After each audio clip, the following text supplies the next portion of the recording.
Hello दोस्तों, मैं SI Sumit Kumar आप सबका स्वागत करता हूं आपके अपने YouTube channel only study zone पे। हम लोग लास्ट क्लासों में हम लोगों ने बात की थी यूपीएसआई की स्ट्रेटजी के बारे में, सॉरी यूपीएसआई के सिलेबस के बारे में, यूपीएसआई सिलेक्शन प्रोसेस के बारे में, यूपीएसआई मिलने वाली फैसिलिटीज़ के बारे में। इसके अलावा आपको बुक्स मैंने सजेस्ट की थी कौन कौन सी बुक्स आपके लिए सही रहेंगी। आज की क्लास में हम लोग बात करेंगे स्ट्रेटजी के बारे में, जिस स्ट्रेटजी से मैंने पढ़ाई की थी और जिससे मेरे इतने मार्क्स आए थे उसके बारे में आज आप सब लोगों को बताना चाहूँगा आज। तो मैं स्टार्ट करता हूँ आज की क्लास। उससे पहले मैं आप सबसे कहूँगा, रिक्वेस्ट करता हूँ कि आप लोग एक कॉपी पेन लेकर बैठे आराम से, उसमें चीज़ें नोट डाउन करते रहें। जो जो चीज़ें मैं बताऊँ आपके लिए बहुत ही हेल्पफुल रहेंगी चीज़ें। अगर आप लोगों को पसंद आए तो उस चीज़ को फॉलो ज़रूर कीजिए। आपको बेस कंफर्म उसमें आपको बेनिफिट मिलेगा आपकी स्टडी में। तो हम पहले बात करते हैं सबसे पहले कि मैं किसी भी एग्ज़ाम की तैयारी जब स्टार्ट करता हूँ तो उससे पहले मैं एक डायरी लेता हूँ। उस डायरी पे मेरा क्या होता है कि जो भी जिस भी एग्ज़ाम की स्टडी कर रहे होते हैं उसका पूरा सिलेबस नोट डाउन होता है, टॉपिक वाइज सारा एक एक करके मैं सिलेबस नोट डाउन करता हूँ। इसके बाद मेरा एक कॉन्सेप्ट होता है 3D कॉन्सेप्ट, जिसको मैं बोलता हूँ, जिसमें एक होता है डेडिकेशन, कि मैं खुद को डेडिकेट कैसे रखूँ एग्ज़ाम को लेकर, वो चीज़ें होती हैं। दूसरा मेरा होता है डिसिप्लिन, मैं अपने आप में कैसे बना के रखूँ डिसिप्लिन। तीसरी जो मेरी चीज़ होती है वो होती है डायरेक्शन, कि मुझे किस डायरेक्शन में चलना है जिससे मुझे क्या है कि एडवांटेज मिले। तो मैंने पहले आपको बताया कि आप लोगों को डायरी एक रखनी है, उसमें सारा सिलेबस नोट डाउन करना है टॉपिक वाइज। इसके बाद मैं 3D कॉन्सेप्ट में बात करता हूँ कि ये क्या है। तो सबसे पहले मैंने बात की थी डेडिकेशन की। तो स्वयं को डेडिकेटेड कैसे रखें एग्ज़ाम को लेकर, तो मैं आपको बताना चाहूँगा कि देखिए क्या है कि जब भी कोई चीज़ हम करते हैं तो उससे पहले हमारा क्या है, उद्देश्य फिक्स होना चाहिए कि हाँ मुझे क्यों ये चीज़ करनी है। तो डेडिकेशन का मतलब ये है कि जब आपका उद्देश्य फिक्स होगा कि हाँ मुझे इस चीज़ के लिए जॉब करनी है, तो आप डेडिकेटेड रहेंगे चीज़ों को लेकर। तो मैं क्या करता हूँ कि मेरी जो डायरी लिखी होती है, जो मेरी डायरी होती है, उसमें मेरे एक पेज में ये लिखा होता है कि मुझे जॉब क्यों करनी है ये वाली, जिसमें बहुत सी रीज़न हो सकते हैं, बहुत से, जैसे आप उसमें नोट डाउन कर सकते हैं कि देखिए आपकी अकेले सिंगल जॉब से और आपकी अकेले 1 साल की मेहनत से, सिर्फ 1 साल की मेहनत से आपकी, आपके माता पिता की, आपके भाई बहन की और आपकी आगे आने वाली जनरेशन की, सिर्फ आपकी 1 साल की मेहनत से सबकी लाइफ बिल्कुल चेंज हो जाएगी। मैं बता रहा हूँ, सबकी लाइफ एकदम बिल्कुल बदल जाएगी सिर्फ आपके अकेले मेहनत से। ठीक है, तो आपको क्या करना है कि उसमें नोट डाउन करना है कि 1 साल की मेहनत के बाद आपको क्या क्या इसके एडवांटेज मिलेंगे, और ये लाइफ टाइम एडवांटेज मिलेंगे, ऐसा नहीं कि एक दिन के लिए है। आपको ये चीज़ें आपके आगे आने वाली जनरेशन में भी समझ में आएंगी चीज़ें आपको। ठीक है, तो आप उसमें नोट डाउन कीजिए कि मुझे इस वजह से ये जॉब करनी है। जॉब के बाद आपकी लाइफ में क्या क्या चेंजमेंट आएंगे वो चीज़ नोट कीजिए, आपको इससे फ़ायदा मिलेगा जब भी आप पढ़ेंगे डायरी में अपना लिखा हुआ कि मुझे क्या है कि इसलिए जॉब करनी है। किसी को लगता है फैमिली में दिक्कत हो, फाइनेंशियली दिक्कत भी आपकी तो सॉर्ट आउट होगी। इसके अलावा आप सोच के देखिए कि जब आपके पेरेंट्स जा रहे होंगे कहीं से, पिताजी जा रहे होंगे, तो लोग बात करते हैं देखो फलाने एक लड़का दरोगा हो गया, तो मतलब एक अलग ही फीलिंग आती है, जैसे अपने आप में बहुत ही गर्वान्वित महसूस करते हैं लोग। तो आप इस चीज़ को नोट डाउन कीजिए, आप ये डेडिकेशन के लिए आपके काम आएगा। जब भी आपका क्या है कि पढ़ने का मन ना करे, सिर्फ एक चीज़ इमेजिन कीजिए कि हमारी 1 साल की मेहनत हमारी फैमिली की, हमारी खुद की कितनी लाइफ बदल देगी, बिल्कुल एकदम बदल के रख देगी लाइफ। तो ये आपका डेडिकेशन का पार्ट हो गया। आप इस चीज़ को सोच के डेडिकेटेड रहेंगे। जैसे मैं खुद ये चीज़ फॉलो करता हूँ कि जिस भी एग्ज़ाम की मैं तैयारी करता हूँ तो मैं ये सोचता हूँ, जब भी मेरा पढ़ाई में मन नहीं लगता है तो मैं सिर्फ ये सोचता हूँ कि सिर्फ इतने दिन की मेहनत है, सिर्फ इतने दिन की मेहनत है, और इसके बाद मेरी फैमिली की सबकी लाइफ बिल्कुल बदल जाएगी और बहुत अच्छी लाइफ हो जाएगी। मतलब एक हिसाब से अभी जितनी भी प्रॉब्लम में जूझ रहे होंगे, हो सकता है उनमें से मोस्टली प्रॉब्लम का सोल्यूशन निकल आया आपका, समझे। तो वही चीज़ है, सिर्फ 1 साल की मेहनत है आपके लिए। तो ये डेडिकेटेड रखने के लिए खुद को हो गया, ये डेडिकेशन का पार्ट हो गया हमारा। तो डेडिकेटेड कैसे रखें ये मैंने आपको बता दिया, आपको नोट डाउन करना है डायरी में बस। ठीक है, इसके बाद जब भी पढ़ाई करना मन करे आप उसको पढ़िए। इसके बाद हम लोग अगले टॉपिक की बात करते हैं, डिसिप्लिन। डिसिप्लिन के लिए हमारे पास 2 मेथड रहते हैं हमेशा। एक था हमारा सेल्फ चैलेंज और एक सेल्फ पनिशमेंट मेथड, 2 मेथड हमारे पास रहते हैं। जैसे क्या है कि मैं मॉर्निंग में ये डिसाइड करता था कि जब मैं खाना, मतलब मॉर्निंग में मैं खाना, या मॉर्निंग में मैं खाना तभी खाऊंगा जब मेरे 6 आवर्स की क्लास या 6 आवर्स में पढ़ लूँगा। यानी कि अपने टाइम को मैं ब्रेक कर लेता था कि मैं इंटरनेट या नेट तभी ऑन करूँगा जब मैं ये इतना इतना पढ़ाई कर लूँगा। या मान लो सपोज़ करो क्या है कि ये चैलेंज रहता है खुद को कि मैं जैसे दोपहर में जब मुझे अगर मान लो मुझे नींद दोपहर में सोने की आदत है तो मैं तभी सोऊंगा जब मैं 8 घंटे पढ़ाई कर लूँगा। सपोज़ करो रात में खाना खाना है या रात में कुछ भी करना है या मान लो लेट नाइट सोना है जो भी है, मैं उससे पहले डिसाइड कर लेता तो मैं इतने घंटे पढ़ाई कर लूँगा तभी मैं क्या है कि मैं सोऊंगा या खाना खाऊंगा नाइट में। तो ये मेरा सेल्फ चैलेंज था, मैं खुद को चैलेंज करता था कि मैं इतने घंटे करने के बाद ही मैं कुछ करूँगा। जैसे मॉर्निंग में मान लो मुझे 6 घंटे पढ़ाई करने के बाद ही खाना खाना था, अगर उसके लिए चाहे मुझे 4 बजे उठना पड़े, अगर मेरी 10 बजे ड्यूटी थी तो चाहे मुझे 4 बजे उठना पड़े, चाहे मुझे 5 बजे उठना पड़े, चाहे मुझे 3 बजे उठना पड़े, ये मेरा चैलेंज था।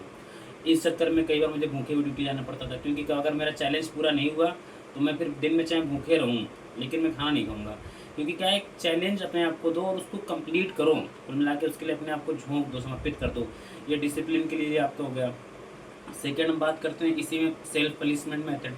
पनिशमेंट मेथड ये था कि सपोज़ करो मुझे कोई चीज़ बहुत ज़्यादा पसंद है, जैसे सपोज़ करो मुझे क्या इंस्टाग्राम चलाना पसंद है, या मान लो मुझे फेसबुक चलाना पसंद है, या मुझे मान लो किसी व्यक्ति से बात करना बहुत ज़्यादा पसंद है।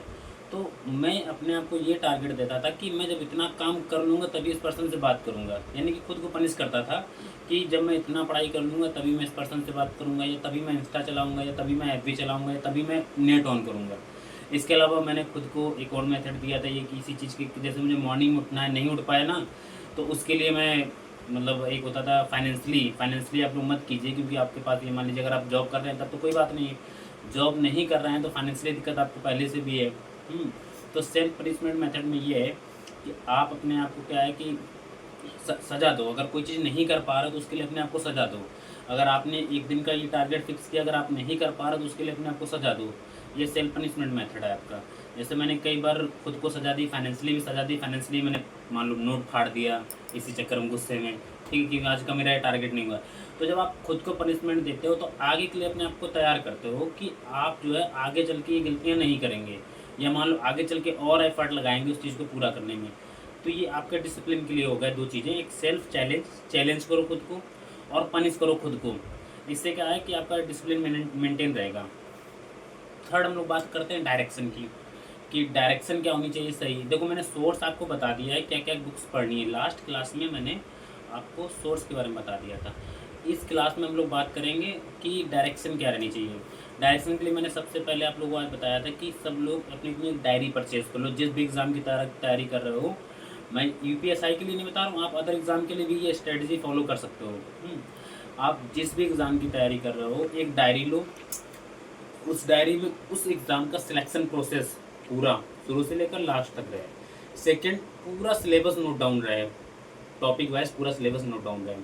फिर क्या है कि आप ये देख के चलो कि आपका एग्ज़ाम 6 महीने बाद, 7 महीने बाद या 8 महीने बाद आपका एग्ज़ाम होना है। यूपीएसआई के जो भी लोग तैयारी कर रहे हैं उनके लिए मैं बता दूं कि आपका एग्ज़ाम जब बहुत जल्दी कंडक्ट होगा तब भी फरवरी 2026 से पहले कंडक्ट नहीं हो पाएगा एग्ज़ाम आपका। तो आप लोग क्या करो, 6 महीने या 8 महीने के जो भी जितना भी टाइम है उसके हिसाब से अपना प्लान करो कि उस टाइम में ये वाला सिलेबस जो हमारे सोर्सेज हैं, मैंने बताया सोर्सेज आप डिसाइड कर लो। सोर्सेज मैंने लास्ट क्लास में बता भी दिए हैं, उन सोर्स से ही पढ़ना है आपको, ज़्यादा इधर उधर भागना नहीं है। उन सोर्सों से अपने मतलब 6 महीने 8 महीने के पूरे टाइम को ब्रेक कर लो कि मुझे इन सोर्सों से कम 3 से 4 बार मुझे सारा सिलेबस पढ़ना है। जब सारा सिलेबस टॉपिक वाइज, जैसे मान लो आज आपने डिसाइड किया मुझे ये पढ़ना है, ये पढ़ना है, ये पढ़ना है, आप 4 सब्जेक्ट लेके चल सकते हो एक दिन में अगर आप फ्री हो तो। पूरी तरीके से जीएस के कोई भी 2 सब्जेक्ट ले लो, एक हिंदी ले लो, मैथ रीजनिंग में कोई एक उठा लो, ठीक है। तो आप डेली का क्या है कि आपने डेली का एक टास्क बना लिया है, और मंथली या वीकली अपना बनाते जाओ कितने दिन मुझे इतना ख़त्म करना है। 6 महीने में सारा सिलेबस आप क्या है 2 से 3 से 4 बार आप ख़त्म कर दो। इससे फ़ायदा क्या मिलता है सारा सिलेबस खत्म करने से? एक तो फ़ायदा ये मिलता है कि ऑब्जेक्टिव टाइप क्वेश्चन आते हैं। अगर आपने सिलेबस पढ़ा हुआ है तो आपके सामने जैसे ही ऑप्शन आते हैं आपके माइंड में तुरंत एकदम क्लिक होता है, यार इसका ये सही है। आप उसको तुरंत टिक मार दो कि हाँ ये अगर मेरे माइंड में आ गए तो ये सही है, क्योंकि आपको लिखना तो है नहीं, आपको क्या है सिर्फ देखना है, उसमें ऑप्शन आ गया तुरंत आपको क्या है टिक मार देना है। आप 3 से 4 बार पढ़ोगे तो इसका बहुत ज़्यादा फ़ायदा मिलेगा कि आपको जो है चीज़ें बिल्कुल एकदम माइंड में बैठ जाएंगी पूरी तरीके से।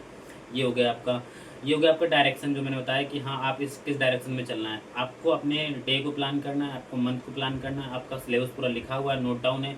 आप सिलेबस जो पढ़ते जाएँ उसमें टिक मारते जाएँ कि मैंने एक बार ये पढ़ लिया, एक बार पढ़ लिया, ये एक बार पढ़ लिया, ठीक है। अगर दोबारा रिवीजन करें तो उसमें दोबारा लिख लें कि मैंने दोबारा ये पढ़ लिया उसी टॉपिक के आगे, ठीक है। अगर आपको ऑलरेडी आ रहा है तो आप उस पर वो कर दीजिए, मुझे ये ऑलरेडी आ रहा है। जब आप एक बार पूरा सिलेबस ख़त्म कर लें 2-3 बार, फिर उसके बाद आप प्रैक्टिस सेट लगाएं। प्रैक्टिस सेट में जो चीज़ें आपको दिक्कत कर रही हूँ, जो जो टॉपिक दिक्कत कर रहे हो, सिर्फ वही टॉपिक पढ़ें, पूरा पढ़ने की ज़रूरत नहीं है, क्योंकि आपने ऑलरेडी पूरा 2 से 3 से 4 बार आपने पढ़ लिया है। आप क्या करें कि सिर्फ क्या करें, प्रैक्टिस सेट लगाएं। प्रैक्टिस सेट में जो टॉपिक दिक्कत कर रहा हो वो टॉपिक पढ़ें। लास्ट में 1-2 मैं आपसे बातें कहना चाहूँगा, देन उसके बाद जो है मैं अपनी क्लास का एंड करता हूँ। सबसे पहले मैं ये कहना चाहूँगा कि देखो, जो लोग एक्सक्यूज़ बनाते हैं कि मैं इस वजह से नहीं कर पाया, मैं इस वजह से नहीं कर पाया, देखो ऐसा है, आपसे बहुत बुरी स्थिति में लोग हैं, आपसे बहुत अच्छे रिजल्ट दे रहे हैं, ठीक है, आप उनके बारे में सोचिए। आपसे मतलब एक चीज़ ये है कि एक्सक्यूज़ जो होते हैं ना, वो ये हमेशा आदमी को कमज़ोर करते हैं, चीज़ें ना करने का एक बहाना देते हैं कि हाँ, इस वजह से नहीं करना चाहिए। तो एक्सक्यूज़ आप बिल्कुल मत बनाइए। मतलब एक प्रकार से अगर आपने कोई चीज़ नहीं की है तो खुद उसको एक्सेप्ट कीजिए कि हाँ, मैंने ये नहीं की, ये मेरी गलती है, मैं इसमें सुधार करूँगा। अगर आप एक्सक्यूज़ बनाते चले जाएँगे तो आप आगे चीज़ें नहीं कर पाएँगे। ये लाइफ़ टाइम के लिए आप याद रखिए, अगर कोई चीज़ नहीं कर पा रहे हैं तो उसका ब्लेम फैमिली के ऊपर या अदर चीज़ों के ऊपर मत डालें। आप खुद से सोचें कि हाँ, मैंने ये नहीं कर पाया। क्योंकि मैं थोड़ा अपने बारे में बताना चाहूँगा कि जब मैं 2018 में मेरा सिलेक्शन हुआ था, उस समय मैं प्राइवेट सेक्टर में जॉब भी करता था। मैं वॉचमैन करता था, मैं आपको बता देना चाहूँगा। फ़िलहाल तो ये पर्सनल लाइफ़ से रिलेटेड चीज़ें हैं, लेकिन मैंने आज तक कभी एक्सक्यूज़ नहीं किया। इसीलिए आज तक मैं कभी सिंगल एग्ज़ाम में, वनडे एग्ज़ाम में फ़ेल नहीं हुआ हूँ किसी भी एग्ज़ाम में। जितने भी मैंने एग्ज़ाम दिए हैं, सारे मैंने पास किए, क्योंकि एक तो मेरे पास 3D कॉन्सेप्ट जो मैंने आपको बताया, जो एक्सप्लेन किया, मतलब एक तो डेडिकेशन, डिसिप्लिन और आपका डायरेक्शन। इसके बाद मैंने कभी एक्सक्यूज़ नहीं बनाए। आप एक्सक्यूज़ मत बनाओ। अगर आप नहीं कर पा रहे हो तो आप उसमें देखो कि मेरी कहाँ कमी रह रही है, उसमें सुधार करो। आपको टाइम देना ही पड़ेगा। अगर आप नहीं देंगे तो आपसे अच्छे लोग पड़े हुए हैं, आपसे ज़्यादा टाइम देने वाले लोग पड़े हुए हैं, आपसे ज़्यादा मेहनत करने वाले लोग पड़े हैं। वो डिज़र्व करेंगे, वो जॉब ले जाएँगे। तो यहाँ पर सिर्फ एक ही चीज़ का है, कौन कितना, मतलब कौन कितना लड़ सकता है। अगर आप लड़े, अपना हक छीना आपने, तो ले जाएँगे, नहीं तो आपकी जगह बहुत से लोग पड़े हुए हैं। ये मान लीजिए 4,500 प्लस भर्ती आने वाली है, उसके लिए कम से कम 20 से 25 लाख फॉर्म पड़ेंगे। तो ये मान के चलिए, मैं पहले से बता दे रहा हूँ कि ये 320 से तो एबव नंबर चाहिए ही चाहिए आपको, ठीक है। तो उसके लिए आपको फ़ाइट करना ही पड़ेगा। मिनिमम मैं 320 से एबव बता रहा हूँ, क्योंकि फिर बाद में नॉर्मलाइजेशन में किसी किसी चीज़ों में लोग बाहर होते हैं, तो वो बाद में ना आए, इसके लिए मैं आप लोग को बताना चाहूँगा। और हाँ, आज की क्लास मैं यहीं एंड करता हूँ। और मैं आप लोगों से उम्मीद करता हूँ कि आप लोगों को ये वीडियो अच्छी लगी होगी, और आप लोग मैंने बताया है चीज़ों को नोट कीजिए और उस पर देखिए, आप काम करके देखिए, 1 महीने काम करके देखिए, आपको खुद ही समझ में आएगी चीज़ें कि हाँ, मेरी चीज़ें लाइफ में चेंज हो रही हैं। ठीक है, ओके, थैंक यू।